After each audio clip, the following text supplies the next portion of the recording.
Hello and welcome to our series, Be Who You Say You Are.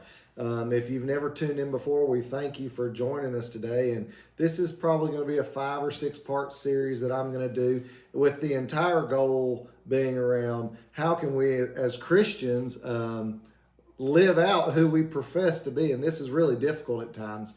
And so today's lesson is simple. We're talking about what is godly character. What is godly character? And so let's just get right into it. When I think about godly character, there are many examples from Scripture or from my personal life that stick with me. But one in particular, I guess there's 2 scriptural evidences that I really lean on. Daniel was a prophet of God. He was taken away into Babylonian captivity, and he served under a king named Nebuchadnezzar. And Daniel, there was a command that went out that said that you couldn't pray, that basically Daniel could not observe his religious teachings, and Daniel defied that, and he made a decision in his life not to defile himself as the rest of the people in Babylon did. And so he went right up to his upper room. He opened his doors. He prayed.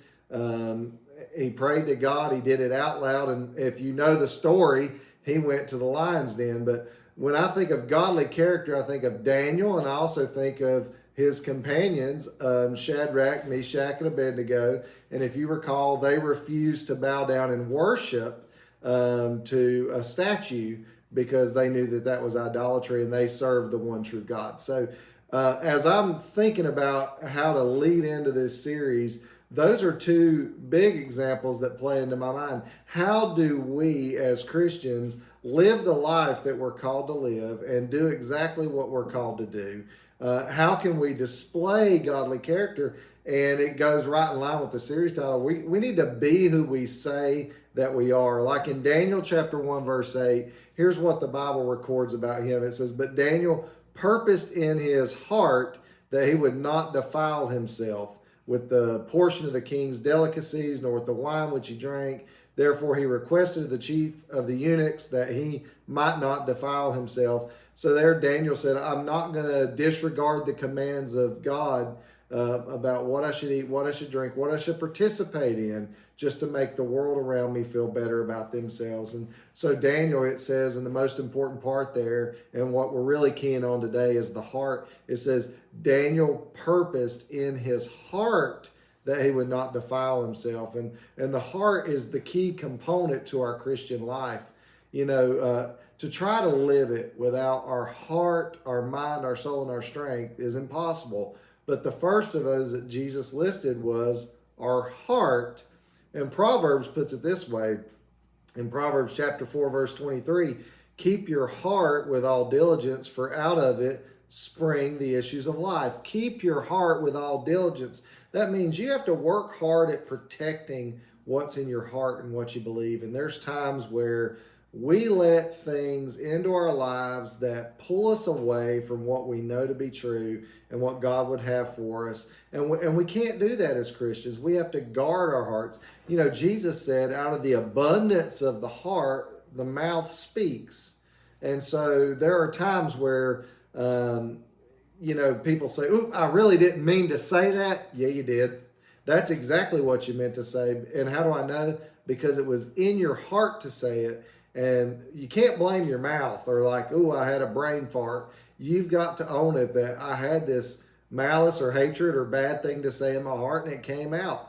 And the only thing that you're really embarrassed about is now other people know what you think, you know. And so when I'm thinking about godly character, first of all, we're being who we say that we are, and really we're protecting our heart, because out of our heart flows a wellspring of everything else. Paul wrote this in Ephesians 2. We're talking about godliness and what is godly character. And sometimes we try to detach our beliefs from what we do. But Paul did not do that, nor did Jesus, nor did anybody else who was a prophet, nor did any of the apostles or anybody who wrote any books of the Bible. None of them detached what they do from their faith. James says, "I'll show you my faith by my works." He was very much invested in saying that your works are a fruit or an evidence of of who you are. But anyway, in Ephesians 2, verses 8 through 10, I want to read this to you. And we know the first scripture by heart. It says, "For by grace you have been saved through faith, and that not of yourselves.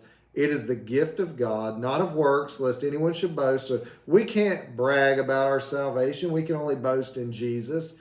But look at the very next verse, tied right after your salvation, right after it's proven it's a gift of God. You did not earn it. You don't work to earn it, and you certainly don't work to keep it. Look at verse 10.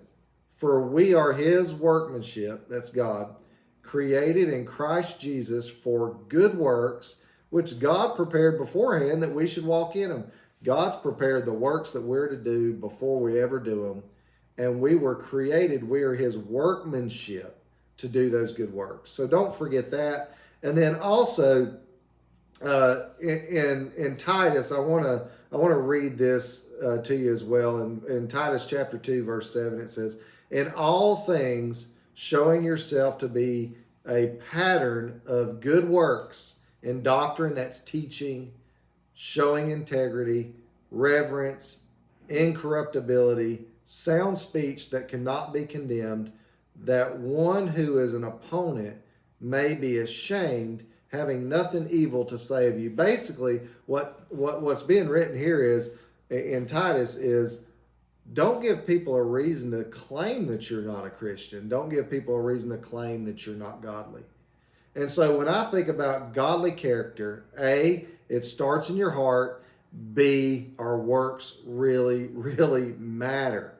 But we're going to dive in a little bit deeper tomorrow, and we're going to talk specifically about some godly character traits that all Christians should be exhibiting anywhere they go in their life. Thank you for tuning in. If you've not checked out our previous series on God's will for my life, please be sure to do that. And like always, please like, subscribe, comment, share these videos out because we really want to reach as many people as we can with this. Thank you so much for tuning in. God bless.